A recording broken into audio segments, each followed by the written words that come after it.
Vamos lá, galera. Ciclismo, ele gera hipertrofia muscular? Então já clica no gostei, se inscreva aqui no canal, porque o ciclismo que eu estou falando nesse vídeo é a questão de pedalar. Leandrão, que outro ciclismo poderia existir? Ah, meu amigo inocente, nem descubra, nem precisa. Brincadeira, vou explicar rapidinho. Quando um marombeiro usa esteroide anabolizante, ele faz um ciclo. Então eu fiz essa piada genial de ciclismo ser esteroide anabolizante, que não é o caso, o tema do vídeo é o ciclismo pedalando, tá? Expliquei a piada infame. Ciclismo gera hipertrofia, sim ou não? Galera, eu tenho alguns alunos, tá? E alguns mesmo, que fazem a arte do ciclismo. E cada um faz da sua maneira. Alguns fazem de uma maneira muito amadora. Então, vou dar uma pedalada bacana ali, ver uma paisagem e tal. Vou fazer o meu cardio como um ciclismo. E já atendi, na verdade, alunos de performance. Então, o cara treina para fazer acontecer, para se desafiar, para fazer prova, etc. Bom, o ciclismo, diferente da corrida, ele tem uma intensidade localizada maior. O que isso quer dizer?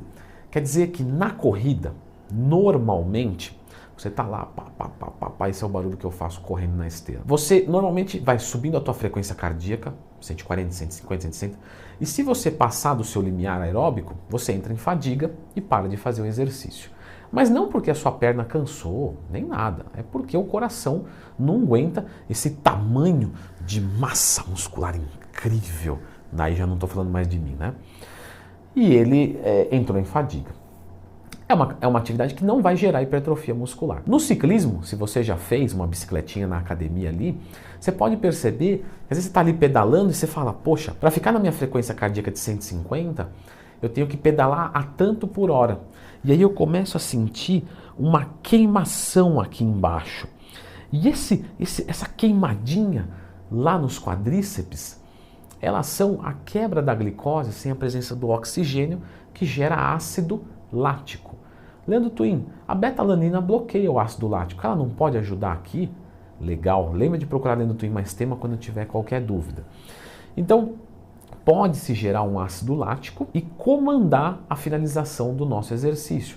Ou seja, eu não fui até a falha pela questão do meu coração, e sim pela questão da minha coxa. Isso pode gerar hipertrofia? Galera, é muito mais fácil você hipertrofiar com o ciclismo, a bicicleta, do que com a corrida. Só que, quando nós fazemos um trabalho repetitivo, ou seja, um treinamento de resistência muscular localizada nesse caso, você vai ter um recrutamento de fibras que vão transformar as fibras brancas em fibras vermelhas ou rosadas. Leandro, que diabo é isso de colorido que eu perdi no vídeo? Não, vou explicar. A fibra branca, ela tem mais creatina. Então ela é uma fibra de muita força e ação rápida. Uma fibra de força. Uma fibra vermelha, o próprio vermelho, né, é por ter mais oxigênio. Ela é uma fibra de característica glicolítica, aeróbica. Então ela não tem tanta força, mas ela aguenta mais duração. E a rosa, Leandrão? A rosa é a mista. Vamos dizer que você faz cadeira extensora, 5 movimentos até a falha, então você estimula a fibra branca. E vamos dizer que você faz o ciclismo e leva muito longe, ali, muitas repetições, você vai estimular a fibra vermelha. E aí ela fica rosada. Ela tem um pouquinho de cada uma. Então ela é mediana para as duas coisas. Certo, mas essa estimulação da fibra com repetições altas não gera uma capacidade hipertrófica relevante, mas gera. Então o ciclismo, ele pode deixar o nosso quadríceps mais hipertrofiado? Pode. Em que incidência? Muito menor do que uma cadeira extensora. Então, você vai ver, sim, um ciclista profissional com quadríceps enorme, lógico, porque o esforço dele é muito grande. Só que ele também faz um trabalho de cadeira extensora, de leg press, etc., porque ele trabalha com performance e a musculação para performance nos esportes são basicamente obrigatórias em todas as modalidades. Logo, a pergunta, que inclusive foi de um aluno meu mesmo que me pediu para fazer esse vídeo, eu fazer a bicicleta no pós-treino, eu vou conseguir uma hipertrofia melhor?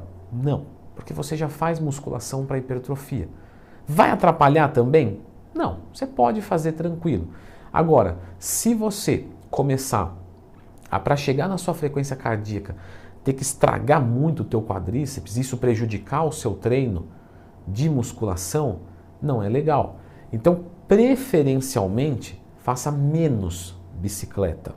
Lembrando que é melhor fazer o segundo melhor método do mundo o ano inteiro do que o melhor método do mundo por uma semana. Ou seja, se você adora fazer bicicleta e se você não fizer bicicleta você não faz cardio, lógico que você vai fazer a bicicleta. Agora, se você pode escolher entre os dois, realmente escolher e fazer, dê preferência a alguma parte do tempo. Por exemplo, assim, treinei perna na quarta. Poxa, na terça e na quinta, vamos reduzir, não vamos fazer bicicleta, vamos fazer uma caminhada, uma corrida, algum outro tipo de atividade física. Agora, o que nós temos que lembrar é que tudo depende do estágio que você está.